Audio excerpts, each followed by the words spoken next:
guys, and welcome back to another video, and today we're going to be talking about books that just give me a good feeling inside, or a feel-good feeling.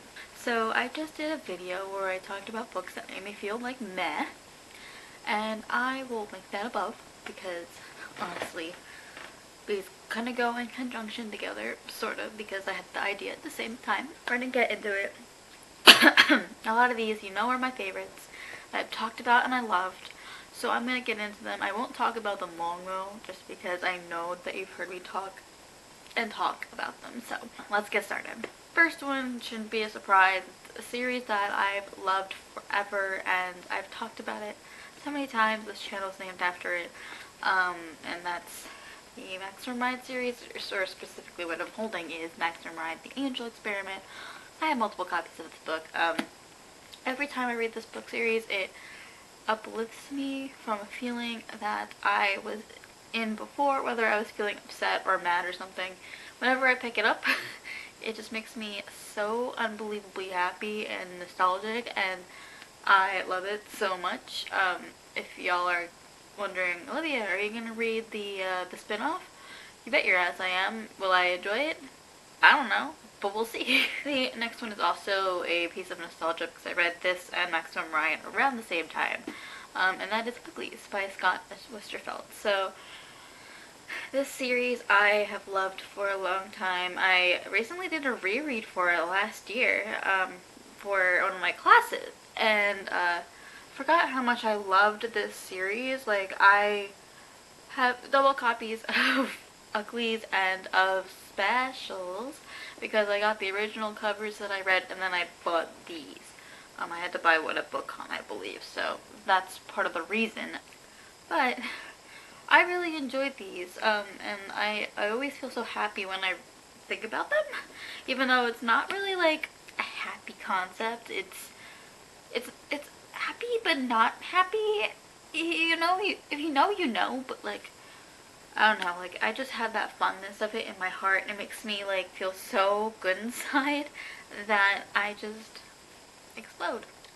The next one is one that we all should have on our lists of feel-good books. I mean, if you never liked the series in the first place, then I don't blame you. I don't mind it. But it's just one of those series where, you know, if you didn't like it, or if you thought you didn't like it in the moment, but then you think about it, you're like, yeah, I like this series, then, you know, it's a feel-good book. At least in my case it was. That's Twilight. I'm going to tell a little story about this version of Twilight. This version of Twilight, I bought it at a Best Buy in my town that is no longer here. But had this book, it was in like perfect condition, then I let my friend borrow it, and then it ended up in her car all squished and disgusting. Sorry Emily, I'm sorry if I'm talking to you about you, but I really loved Twilight. Like, I went through the Twihard phase where I just loved Twilight. Is the exclusive poster still in here or no? No, I took it out. I think it's somewhere in my room. But I just really loved Twilight. Whenever I think of Twilight, I just think of like the good old times, and it just makes me so happy. I need to definitely do a reread of this series because I watched the movie so many times since reading the books, and I have to see what they changed because I don't really remember. But like, I really did love the series. The next one is another feel-good, just because it reminds me of high school, because that's when I read all these books, but also the main character just makes me very happy, because he's very sarcastic, and he's very funny, and we love him, and it's the one and the only Percy Jackson series by Rick Riordan. I've tabbed this series a lot. I love Percy's voice. I love his friends and his reactions. It just makes me feel good inside, you know, and every time I reread the series, I just get so excited. But then every time I see this version that I own, this is back when I went through the phase of like, oh, I'm not gonna watch the movie because it sucked. I went as far as to write in my copy, I heart this book, not the movie, and don't watch the movie, because I was that bitter bitch. Next is one I've talked about a million times within the past like year or 2 years at this point. And the series just wrapped up and I've talked about it and it makes my heart happy, and I recommend it to everybody if they want to read a good book. Stalking Jack the Ripper by Carrie Maniscalco. Need I say more? I am in love with this series. I love Audrey Rose and I love Thomas Cresswell with my life, and I will protect them, and if anything happens to them, I will surely put my life on the line for them because they are those bitches. Alright, next is one that's kind of not well loved or perceived on this platform, and it's by one of our own, but it makes me feel good.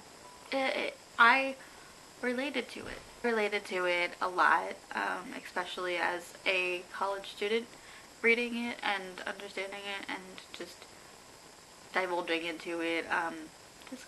This author, she's so awesome, she's so sweet, and I loved the book, I love the writing style. I might be the only one, but YOLO. That's Again But Better by Christine Riccio. I really did like this book. Like, I remember being so excited when I found out that her book was being published, because I had been following her writing blogs for a really, really, really long time. And to see her get an agent and to see her get published is something that I've been wanting for myself for the longest time, but also for her because I've been following her vlogs. And when this book finally came into my hands and I started reading it, I literally couldn't stop. And it just made me feel so good. I don't know, like, am I the only one who feels good about Again But Better, or it's just me? The next one is one that I actually just finished recently, and I loved it. It will be coming in my April wrap-up, I guess. And that is Tuesday Mooney Talks to Guests by Kate Reculia. Kate Reculia was one of my professors in college, actually my last semester of college. She taught my young adult fiction writing class, and she talked about this book and like her processes and stuff like that, and I desperately wanted to read it because ghosts and stuff. And it did not disappoint. I really, really loved it, and I don't know, her writing style is so cool. Like, I don't know. I really, really enjoyed it. It makes me feel good. Like, there's so many different perspectives of the characters, and I don't know, they're so funny. The next one that I have to talk about is one that I felt meh about when I was reading it, but then when I got to the end and I was like, wait, that's it, that gave me a good feeling inside, and that is Scythe by Neil Shusterman. So I didn't know if I would like it just because it didn't seem to be like my jam, and then when it did, it just hit me with the feels so bad. I almost cried at the end. Like, you know when I like a book, I start crying at the end, or when you know I like a movie, or when you know I like a TV show, I start crying. Or like when I'm happy crying, or I'm sad crying because it's over. I almost cried in front of Kyle because I read this book. I haven't continued the series yet. Maybe I will. Who knows? And it just was so good. Like, it gives me that feel-good feeling inside that I want to do a reread and also continue on with Thunderhead and The Toll. I think that's what it's called. So we're down to the last 3 books of this video, and this next book is obviously Carry On by Rainbow Rowell. So at first, when I read this, I didn't know if I was going to like it just because I didn't know what was going to happen, because it was, wait. Oh, wait, I knew it did that, never mind. Because I didn't know if I was going to like it because it was a spin-off of Rainbow Rowell's Fangirl, and I liked Fangirl, but I forgot what happened to Fangirl. So I didn't know if it was going to had to do with anything in there, but it just had to do with this book. But Simon and Baz are like my new children. I need to read Wayward Son, but like, they're like my new kids, and I fully support them in whatever they do.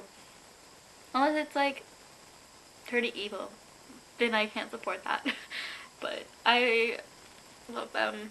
They're so cool, they're awesome, and I don't know what else to say. The next one is a series that I've been loving, and it's I think it's going to be a trilogy or like an actual series, but that is the Cursebreakers series, or A Curse So Dark and Lonely by Bridget Kemmerer. I read this book a while ago, not even a while ago, maybe like last summer, on my phone, and I just kept flipping through it really fast, and when I finished I was like, whoa, because I was just so like in awe of this book and like what it just did.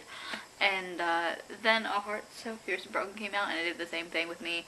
I just really do recommend this series just because it's amazing, and yeah. And the last book is a series that I've been obsessed with lately. It got me out of a reading slump. You know a book's good when it can get a girl out of a reading slump and be one of her favorite series right now. And that's Three Dark Crowns by Kendra Blake. So, still very salty that Script does not have the next book on there. It keeps saying it's unavailable, and I'm pissed. But anyway, this series, it makes me feel good because it's been getting me out of reading slumps, and I think I just need to read the next book to get me out of this slump. And I'm just like so ready to see like all of my children, like Ursula, my child, Mirabella, my child, Catherine, even though I hate her, my girl. So, you know, it's just, I don't know, this series is becoming one of my favorites, and I don't know what to do. So someone help me. Alright guys, and that was all of the books that make me feel good inside. So thanks so much for watching. My name's Olivia, you're on Bookish Burkis Nice Channel, and I hope to see you soon in another video. Bye!